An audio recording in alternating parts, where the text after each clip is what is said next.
আরো তো বলেছে আমাদের মা বাবা নাকি আনফরচুনেট, আমাদের মতো ছেলে মেয়ে পেয়ে। এইভাবে কেউ কখনো কাউকে হার্ট করে? এটা কি শিক্ষা দেওয়া বলে? এটা একদম ঠিক হলো না, একদম ঠিক হলো না এটা। উর্মি উর্মি উর্মি, তুই তো সিরিয়াসলি কেন নিচ্ছিস? ইউ নো কি তুই খুব ভালো করে জানিস আমাকে আমি কোনোদিনও কেঁদেছি, কোনোদিনও কাঁদিনি আমি, বাট ওই লোকটা সবার সামনে দাঁড় করে কাঁদালো আমাকে। আই অ্যাগ্রি উর্মি, হতে পারে উনি তোকে বাঁচিয়েছে, কিন্তু তাই বলে এরকম ভাবে কথা শোনাবে?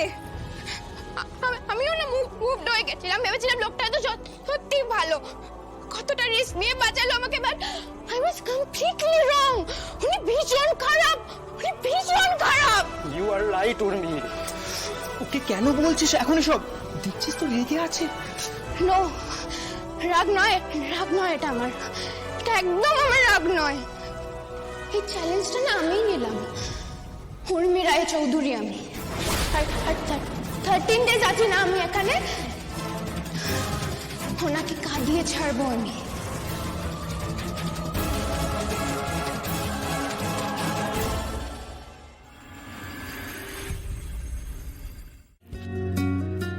আর আজকে আমরা সেটাই আরেকবার স্মরণ করে নেব আমাদের জীবনে, আমাদের দর্শনে ওনার উপস্থিতি। আমি সবার প্রথমে বাবাকে আর ঠাম্মিকে ডেকে নেব। ওনাদের জীবনে রবীন্দ্রনাথ ঠিক কি ভাবে আছেন আমি অনুরোধ করবো ওনাদের স্টেজে আসতে।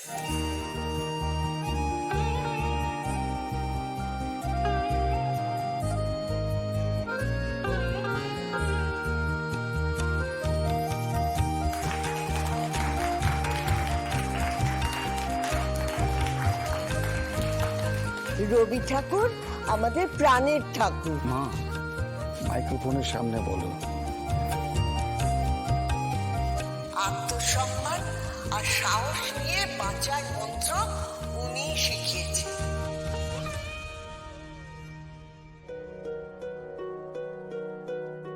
অনুষ্ঠান শুরু হয়ে গেল, তোরা সত্যিই এলি না। চিত্ত যেটা ভয় শূন্য, উচ্চ যেটা শীল, জ্ঞান যেটা মুক্ত, যেটা গৃহের প্রাচীর, আপন প্রাঙ্গণ তলে দিবস সর্বরি, বসুধারে রাখে নাই খণ্ড ক্ষুদ্র করি। যেথা বাক্য হৃদয়ে উৎস মুখ হতে উচ্ছ্বসিয়া ওঠে, যেথা নির্বারিত স্রোতে দেশে দেশে দিশে দিশে কর্মধারা ধায়, অজস্র সহস্রবিধ চরিতার্থ ধায়। শুনতে পাচ্ছিস তুই? তুই যখন ছোট ছিলি সুমা, এই কবিতাটা তোকে কতবার পাঠ করে শুনিয়েছি বল। তুই তোর সমস্ত মন খারাপ, কান্না সবকিছু ভুলে হাঁ করে আমার দিকে তাকিয়ে থাকতিস। আমি এখনো বুঝে পাই না যে ওইটুকু বয়সে এরকম একটা কঠিন কবিতা তোর কি করে পছন্দ হয়েছিল।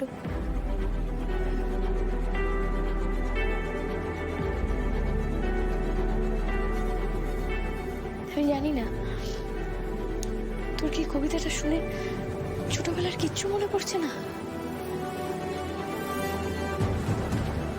মনে তো পড়ার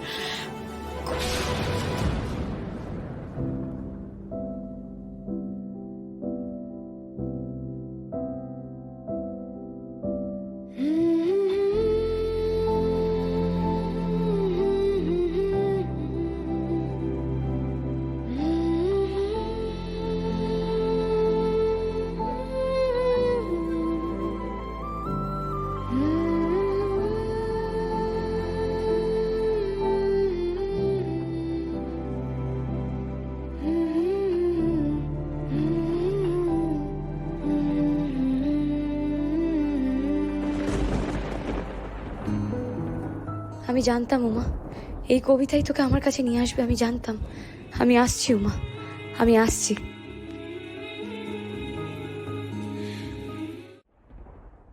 দাদা, আনন্দে কিন্তু এক মুহূর্ত ওই মেয়েটাকে মাথা থেকে বার করতে পারছে না। এইভাবে চলতে থাকলে কিন্তু ও অসুস্থ হয়ে পড়বে। কি আমি জানি না আমার কি বলার আছে, মানে আমার তো রাগ ধরছে দাদার ওপর, জানিস তো। মানে নিজে তো প্রফিট ছাড়া কিচ্ছু বোঝে না। কি দরকার ছিল এই বিপদগুলোকে বাড়িতে আনা? মানে আমরা তো সবাই জানি আনন্দ কিভাবে 8 বছর ধরে হন্যে হয়ে উমাকে খুঁজেছে। এখনো উমাকে, উর্মির মধ্যে উমাকে দেখছে। মানে বুঝতে পারছিস ও কতটা কষ্ট পাবে? আমরা তো শুধু জ্ঞান দিচ্ছি, একটা মায়ের মন বোঝার ক্ষমতা কিন্তু আমাদের নেই। আমার হয়েছে যত জ্বালা, আমি না পারছি ওদেরকে গ্রহণ করতে, না পারছি বর্জন করতে। মাঝখান থেকে আনন্দিতা সাফার করছে। মাঝে মাঝে না আমার খুব মায়া হয় জানিস তো ওর জন্য। দাদা, আনন্দের মন ভালো করার একটা টোটকা আছে আমার কাছে, শুনবি? বল। পূর্ব।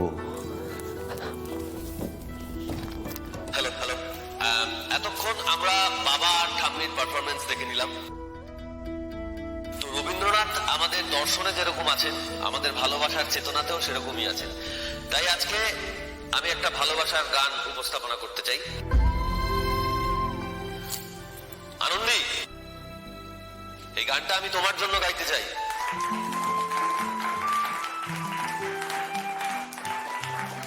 যে কথাটা আমি তোমাকে মুখে বলতে পারি না, কথায় প্রকাশ করতে পারি না, সেটা আমি গানের মাধ্যমে তোমায় বলতে চাই।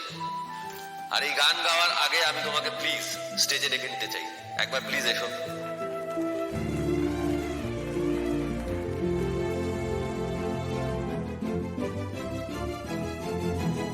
তুমি আমায় উর্মিদের কাছ থেকে সরিয়ে রাখতে চাইছো আদি? আদি, খুব সুন্দর করে গাইবি কিন্তু।